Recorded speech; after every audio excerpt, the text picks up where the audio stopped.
大家好，欢迎来到听书学识。今天我要给大家介绍由山米蒂英人所著的《全速脑：通过锻炼让大脑加速100倍》这本书。山米蒂英人是认知科学家，本书的目标是通过提升大脑的任务处理能力，实现效率的极限化。大脑的任务处理能力就是思考的速度。作者认为，只要能将这一能力提升到极限，工作、学习、阅读等每小时的效率就能提高到原来的10倍甚至100倍。通过掌握这种全速脑，你或许可以实现那些曾经认为无法企及的梦想，激发沉睡的潜能，从而改变自己的人生。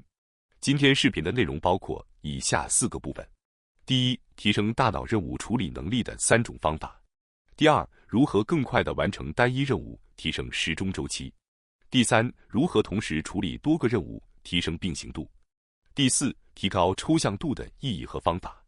首先是第一部分，提升大脑任务处理能力的3种方法。许多人可能都希望加速大脑的任务处理能力，让工作、学习或阅读效率达到10倍、100倍，甚至希望能够同时完成多个任务，从而显著提升工作效率。以下是作者提出的2个关键方法：一、同时处理多个任务，提升并行度。通过训练，可以让大脑在同一时间处理更多的任务，从而实现多线程的工作方式。二、提升抽象度，这是指通过培养更高层次的思考能力，将复杂问题简单化，减少处理负担，同时提高解决问题的深度和广度。对于这些方法，可能一时不容易理解，因此接下来我们将分别详细解析，让您对每一种方法都有一个清晰的概念。让我们来看第一个方法，更快地处理单一任务，也就是提高时钟周期。所谓时钟周期，指的是 CPU 的处理能力。当时钟周期提高时，原本需要10分钟处理的信息可能缩短为5分钟，甚至3分钟。可以说，它是衡量我们处理单一任务速度的标尺，也可以理解为大脑的信息处理速度。接着是第二个方法，同时并行处理多项任务，也就是提高并行度。所谓并行度，指的是在执行某一任务的同时，还能处理其他任务。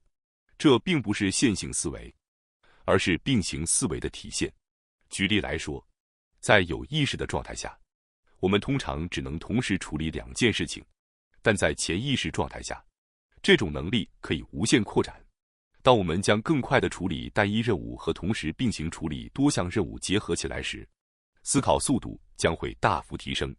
例如，如果您将处理单一任务的速度提高1倍，同时再处理2项任务，整体效率将达到4倍。这可能听起来难以置信，但作者指出，通过书中介绍的训练方法，这是可以实现的。然后是第3个方法，也是最重要的方法，提升抽象度。所谓抽象度，指的是信息空间中的视角高度。当我们提升抽象度，以更高的视角俯瞰事物时，就能接触到更多的信息。通过提高抽象度，那些在低抽象度下看不见的信息也会逐渐显现。如果能够提高抽象度，每次行动所能处理的潜在信息量将会大幅增加。那么现在是否对这3种方法有了一个大致的印象？目前只需大概了解即可。接下来将深入剖析这3种能力，并具体说明如何通过训练来掌握它们。接下来是第2部分，如何更快地完成单一任务，也就是如何提升时钟周期。首先，关于如何更快地完成一件事，也就是提高时钟周期，有几点关键点需要掌握。简单来说，这是一个非常普遍的现象，无论是工作还是学习，随着投入时间的增加，我们总能以更短的时间完成同样的任务，这归因于我们的熟练度提高。同样的，时钟周期也可以随着习惯的养成而显著加速，甚至达到2倍、3倍、4倍，甚至10倍、100倍。关键是要将新的、更快的时钟周期纳入自己的舒适区。所谓舒适区，是指我们感到最为舒适的心理和行为空间。作者是一位专注于帮助人们设定人生目标并实现目标的教练。他在教练课程中建议，当我们设定人生目标及未来的梦想和愿望时，应将其设置在现有舒适区之外。这是因为，如果始终停留在现有舒适区内，由于过于舒适，人们会无意识地停留在那里。然而，这样的舒适区是由过去的经验构成的，只要停留在其中，就容易被过去束缚，过着昨日延续的今天。因此，要实现人生目标，就必须突破当前舒适区，构建新的舒适区。最有效的方法是将人生目标设定在现状之外。时钟周期与舒适区的关系类似于目标与舒适区的关系，也就是说，现有的24小时是我们当前舒适区内的时钟周期。如果将时钟周期提升到2倍或3倍，就好像每天拥有48小时或72小时，这实际上是突破现有舒适区的时钟周期，创造一个新的舒适区的时钟周期。简单来说，如果我们能够将时钟周期加速到当前的2倍、3倍甚至更多，并让自己逐渐适应这种速度，那么这个新的时钟周期将成为我们的新舒适区，进而让我们感到自在。时钟周期需要提升到什么程度，因个人的立场和情况而异。有些人的工作可能对速度要求不高，但即便如此，在一个讲求速度和效率的时代，许多人仍希望能快速且轻松地提升自己的时钟周期。接下来，我将介绍一些有效提升大脑时钟周期的技巧。要提升时钟周期，最有效的方法是习惯化。这意味着，在日常生活中，如果能够将每一个行动都加快，哪怕1秒钟，大脑就会逐渐适应这种更快的节奏，从而提升整体时钟周期。接下来，我们将具体讲解提升时钟周期的4个训练步骤。步骤1：记录日常行为及耗时，将每天日常进行的所有行为写下来，并记录每个行为所花费的时间。例如，花20分钟撰写工作报告的人，需要先记录下这个时间。步骤2：尝试将时间减半，2倍速，努力将每项行为的完成时间缩短至原来的1半。例如，将撰写工作报告的时间从20分钟减少到10分钟。步骤3：挑战3倍速。如果已经能够在2倍速下完成任务，那么进一步努力，将每项任务的时间缩短到原来的1/3。例如，将20分钟的任务压缩到7分钟左右。步骤4：逐步提升至4倍速、5倍速，甚至6倍速。当3倍速目标达成后，可以尝试逐步将任务完成速度提升至4倍速、5倍速，甚至更高。如果可能的话，尝试挑战6倍速。人的时间感和钟表一样，与6的倍数有很强的亲和性，因此实现6倍速相对来说会比较容易。如果觉得难以对所有行为进行加速，可以选择2到3个行为进行练习。其实，这种倍速训练的行为内容并不限于特定的任务。正如前文提到的，提升时钟周期的关键是习惯化。这个训练的目的并不是单纯加快行为速度，而是改变日常生活中大脑对时间的感知节奏，从而加速大脑的运行效率。核心目标实现大脑全速运转。换句话说，这种训练的真正目的是加快大脑的反应速度，实现全速运转的状态。有人可能会质疑，改变时间感真的可行吗？其实，每个人都习惯于自己的时间感，并将其视为理所当然。但实际上，时间感是主观的，并非绝对。时间感的主观性事例，例如生活在1线城市的人与生活在3、4线的人相比，他们的时间感会明显不同。1线城市可能觉得3、4线的人的生活节奏很慢很悠闲，3、4线城市的人会觉得1线城市的人的生活节奏过于紧张。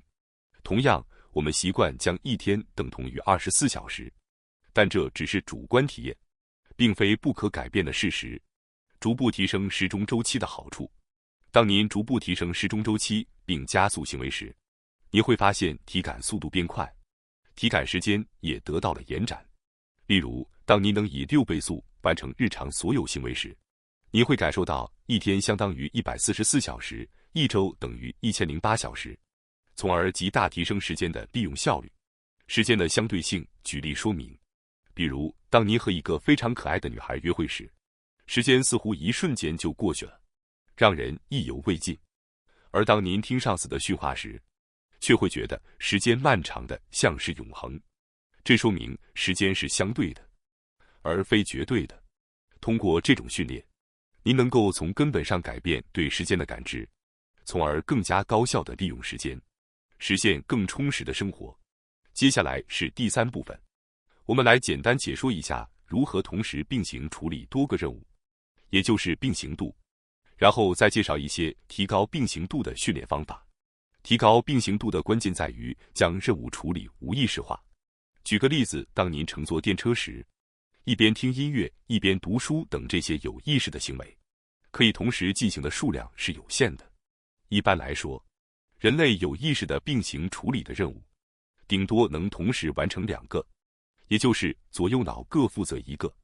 当然，有意识的行为如果同时进行，也能对并行度训练有一定效果，但这种效果并不是绝对的。因此，任务处理的无意识化就显得尤为重要了。如果我们能够将任务处理过程转化为无意识的行为，并行度就会显著提高。从人体功能的角度来看，这一点会更加清晰。比如，人类一边让心脏跳动，一边进行呼吸，同时还能消化食物并活动手脚。驾驶汽车也是一样的道理。熟练的驾驶者能够在使用眼睛直接观察或通过后视镜确认周围状况的同时，进行换挡、转动方向盘等并行操作。这些行为看起来毫不费力，因为它们已经被无意识化了。事实上，在无意识的领域，人类的思维是可以实现无限并行的。大家可能也有过这样的经历，一个长期无法解开的难题，在周末散步时突然灵光一闪，答案就在那一刻浮现了出来。科学家通常用灵感这个词来描述这种现象，而灵感的涌现，实际上是因为我们的无意识在持续思考那个问题的结果。即使在意识层面忙于其他工作或思考晚餐菜单时，潜意识仍然在并行处理那个问题。比如，如果您同时面临3个以上的棘手问题，可以在睡觉前给自己布置这3个问题的作业。令人惊奇的是，在睡觉的时候，也就是无意识状态下，大脑会自动处理这些问题。第2天早晨醒来时，可能就会突然想到一些意想不到的好点子。这正是无意识发挥作用的结果。由此可见，人类的大脑在无意识层面上能够并行处理许多任务。人类的大脑天生就具备超级并行的能力，只是因为我们从小接受的是线性思维的教育，因此逐渐丧失了有意识地使用并行思维的能力。线性思维指的是像 A 导致 B、B 导致 C 这样，通过长链条的方式逐步展开逻辑的一种思维方式。线性思维就像沿着一条单一路径一步步前进，不可避免的会因为速度限制而产生瓶颈。这种瓶颈被称为串行瓶颈。要突破这种串行瓶颈，就需要并行思维。如果能够实现并行思维，就可以同时思考多件事情，例如能够同时认识 A、B、C 这几件事，并瞬间理解它们之间的关系，由此思考的速度会显著加快。然而通常来说，同时进行3到4个以上的并行思维是不可能在意识层面完成的，必须在无意识层面实现。因此，如何将思维无意识化成为并行化的关键。一旦能够让所有任务在无意识中完成，任务处理的速度就会大幅提升。那么，怎样才能让任务在无意识层面运行呢？方法非常简单，就是对一个任务进行深入练习，直至掌握。举例来说，如果你想养成3个习惯，很多人可能会尝试同时培养这3个习惯，结果却很难坚持下去。更高效的做法是专注于一个习惯，将其彻底练熟，直到完全内化为无意识行为。人类具有适应能力，一旦习惯逐渐无意识化，就可以开始培养第2个习惯。通过这种方式，逐个集中精力培养习惯，并一步步将它们内化为无意识行为。这是实现无意识化的关键。如果您对是否能做到感到怀疑，只需想想自己骑自行车或开车时的表现，无论是骑自行车还是驾驶汽车，都需要同时并行完成许多操作。但现在您可能不再需要特别关注每一个细节就能轻松完成，这正说明你已经将这些技能无意识化了。因此，建议大家从一个任务开始，逐个有计划地内化到无意识中。这种方法不仅能够让您的效率大幅提升，还能帮助您更从容地应对复杂任务。接下来是第4部分，我们来讲解一下提升抽象度这个概念。提到抽象度，可能会觉得听起来很复杂。其实简单来说，抽象度就是指信息空间中视角的高度。接下来的内容可能会稍微有些难度，但这是一个非常重要的概念，而且在尝试理解它的过程中，也能锻炼大脑。所以，请大家努力尝试理解，即使第一次没有完全弄明白也没关系，反复阅读几次后能掌握就足够了。刚才提到，抽象度是信息空间中的视角高度。举个例子，假设我们以吉娃娃这个概念为起点，逐步提升抽象度。吉娃娃、狗、哺乳动物、脊椎动物、地球上的生命体。也就是说，抽象度越高，我们能够看到和处理的信息量就越多。本书是围绕工作任务展开的，因此用抽象度这个词可能会让人觉得难以理解，用力度这一术语来代替。请记住，抽象度和力度是同一个意思，本意是指谷物的颗粒，但在计算机专业术语中，它表示任务处理的单位。提升力度意味着一个任务处理单元的范围变大。我们用连锁餐饮店的经营为例，具体说明力度的概念。假设我们定义一个力度很小的任务，通过提升力度，每个任务可以处理的信息量会逐步增加，视角也会越来越高。这种能力的提升，不仅能帮助我们更高效地完成复杂任务，也能让我们在信息处理中占据更大的优势。力度的大小差异，可以简单理解为是逐一处理细小的任务，还是一次性处理更大的任务。力度越大，处理单元就越大，因此一次任务处理可以覆盖更多内容。例如，如果小力度的任务每次只处理一个单独的任务，而大力度的任务可以一次处理100个任务，那么小力度的任务需要逐一完成1、2、3、4等任务，而大力度的任务则可以一次性完成小力度任务中100次的处理工作。进一步延伸，大力度任务还可以累积处理100、200、300、400等大量任务。这也就意味着，在相同的处理次数下，大力度任务与小力度任务的结果会有压倒性的差异。接下来，我们用经营餐饮连锁店这个框架来说明。小力度的任务包括煮咖啡、洗盘子、滴滤咖啡、端菜、做菜等等。通过逐步积累这些小任务，也可以实现经营一家餐饮店的目标。但这需要处理成百上千甚至上万个小任务。在这种情况下，发现任务中的问题会变得极为困难。相反，如果一开始就以经营餐饮店这样的大力度任务为目标，那么一次处理就可以实现经营餐饮店的目的。同样的，若能处理大力度任务，例如经营餐饮店 A 和经营餐饮店 B， 并逐步增加任务的处理次数，就能实现更大的成就。现在大家是否对提升抽象度或增加力度的意义有了更深的理解呢？提升抽象度或力度，实际上就是从更高的视角、更广的维度来看待问题。也许你会想，既然理解了抽象度或力度的重要性，那么如何才能提升抽象度呢？为了回答这个问题，作者提出了一种训练方法，要养成在日常生活中以更高的抽象度来看待眼前事物的习惯。这种从更高的抽象度审视事物的训练，可以帮助我们摆脱束缚自己的各种概念和价值观，获得更大的自由。当然，没有一蹴而就的魔法方法能让你瞬间提升抽象度。要想提升抽象度，需要每天坚持积累相关的思考，这种积累会让您逐渐掌握抽象思维的能力。